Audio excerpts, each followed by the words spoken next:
sa virus, tungod sa virus na measles. Mga rashes nga manubos pula nga posible, magtaas inyong ilanat, laban inyong ulo, magsuka mo, magluya inyong lawas.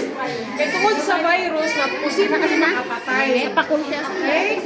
Wala siyang tikdas. Ikaduha, anti-tetanus. Ano importante man ang anti-tetanus? Ang anti-tetanus, muna siya kung mga samad mo, kaya tetanus, bakterya. Posible makuha ninyo sa mga butang na masamad mo musulod sa inyo ang mga samad. Unsa man, usahay sa pagkaon nga, dili sakto ang prepare. Usahay sa soil. Kanang bitaw mga lanang-lanaw, kanang mga lapok-lapok. I'm sure na usahay masamad yun mo. Diba? Usahay sa lansang. Kasi nasama din sa lansang. Wala na. Nakapantay tetanus mo, wala. Wala. Usahay sa bildo. Usahay sa mga shells. Usahay sa mga kahoy. Na pwede nga magka-tetanus mo.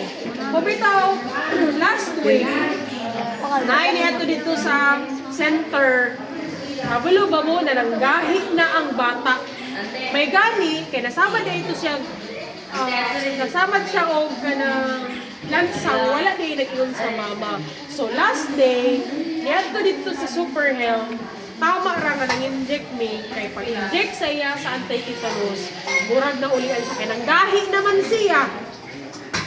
Usahay, magkaingon ta nga. Dili man kayo siya importante, pero dili ta magsalig kay sa atong pagsigig lakaw-lakaw, paglangoy-langoy, usahay masamad jud ta. Okay? Dili na mo kailangan mo gasto 1,000 kapit para magpa-inject na sa dito kay nasabad mo. Ipakita ra yung card na na-inject ka na mo kantay, tetanus.